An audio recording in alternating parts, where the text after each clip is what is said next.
So what's going on in India? Well, I want to look at the home medical kits they've been using in India. So let's start off with the example of Goa, first of all here. Relatively small population state, but as early as October 2020, we're talking about this policy. Chief Minister, in the presence of the Minister for Health. So this is all referenced largely in the Hindustan newspaper. Which is a national newspaper in India. So what they did here is the population of Goa, they were giving out family kits, and this consisted of a pulse oximeter to measure oxygen sats, the amount of oxygen in the blood, so they could detect if people were being deteriorating. Digital thermometer, so they knew what the temp was. Paracetamol tablets. Now, paracetamol tablets would reduce aches and pains. The problem, to my mind, with paracetamol tablets is they'd also reduce the temperature, which is not always a good thing to do, but nevertheless, that's what's in these kits. Vitamin C, 30 tablets.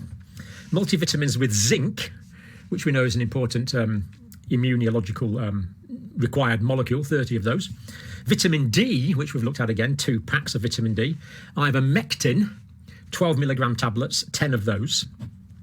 Doxycycline, 100 milligram tablets, 10 of those. Now, there was some thinking that doxycycline was going to be helpful in protecting against COVID-19, but it's looking like it's not. But in the Indian context, it could reduce the probability that people will get bacterial secondary infection. So it doesn't seem a bad thing, but anyway, we're just reporting what they did.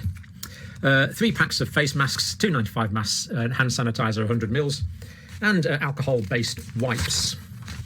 Alcohol-based wipes, 1 box with 20 pieces inside, and 2 pairs of gloves. So pretty sensible kit there, but interesting things to note in that kit. Things that really grabbed my attention there. Zinc, which we've talked about on this channel. Zinc, vitamin D, which we've talked about on this channel, D3. Ivermectin, which we've talked about on this channel, and secondary antibiotic treatment. So, interesting. That's what the government decided to give. Now, Uttar Pradesh did something very similar. So this is New Delhi here. This is the state of Uttar Pradesh up in the north of India. This is Nepal here on the border. So if you've ever been trekking or anything in Nepal, that's where you'll go. Very popular state, Uttar Pradesh in India.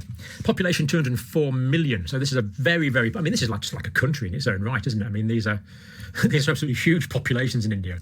204 million people in Uttar Pradesh alone. Now, bringing this up to date, this is a few days ago from the Indian press, Hindustan Times.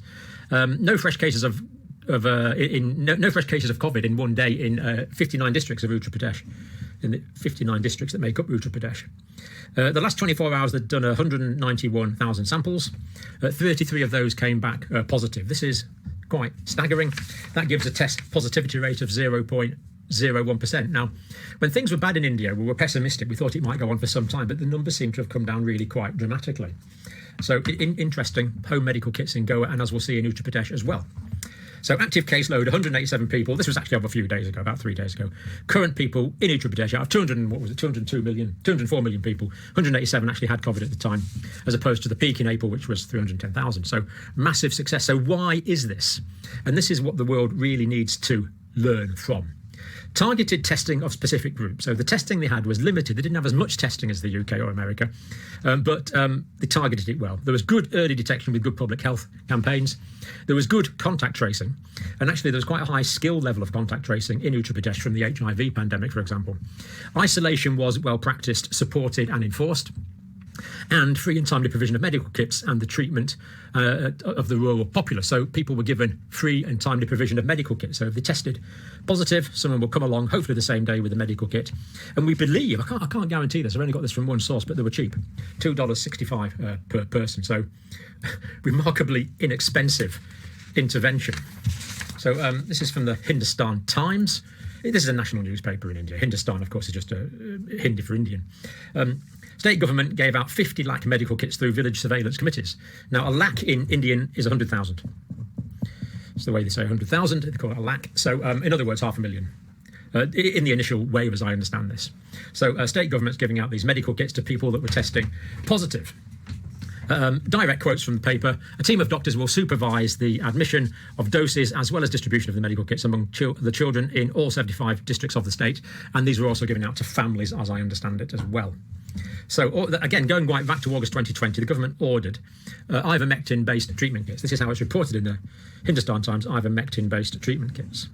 Not saying it's good, not saying it's bad, just reporting what it says. People with mild or asymptomatic COVID-19 were given these kits and then kept in home isolation. They defined cases well. Mild cases where oxygen saturations are more than 94%. Moderate cases, oxygen saturation is 90 to 94%. Indicators for hospitalisation, saturations below 90%, which is the way they basically triage their patients. It's important to take other things into account as well, but that's a useful indicator. Now, of those who tested positive, 90% successfully treated at home, 10% did need to be hospitalised. So a pretty high hospitalisation rate, actually. Now, the treatment pack that were given out in Uttar Pradesh, and remember there was hundreds of thousands of these, contained ivermectin, doxycycline, vitamin D, vitamin C, vitamin B, zinc, paracetamol, a thermometer, and a pulse oximeter. Amazing that they could do them for this kind of money. I think if you live in India, do let me know if you're making pulse oximeters now. I assume you must be making them domestically. They use local COVID control centres, twice daily phone calls to household contacts to check on progress. They asked for oxygen saturation levels and temperature readings, so people were monitoring themselves at home. Checked that ivermectin and doxycycline had been taken. And as we've said, doxycycline, no antiviral properties that I'm aware of. The data's not really indicating that, but bacterial secondary infection could be a problem.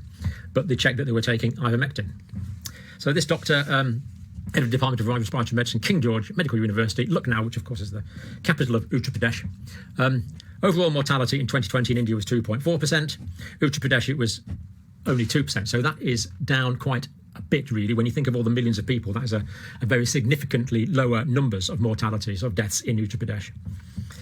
That is the beauty. That is the success story of ivermectin, this doctor says. That's a direct quote from the article about him. And he's also a brand ambassador for COVID vaccination in India. So this doctor is, from this report, very highly pro-vaccine. So he looks like this doctor thinks the same way as me. He wants to protect people with vaccination, of course. And if there's a useful antiviral treatment, he would like to use that, of course. Not that I'm prescribing any drugs, because I never do.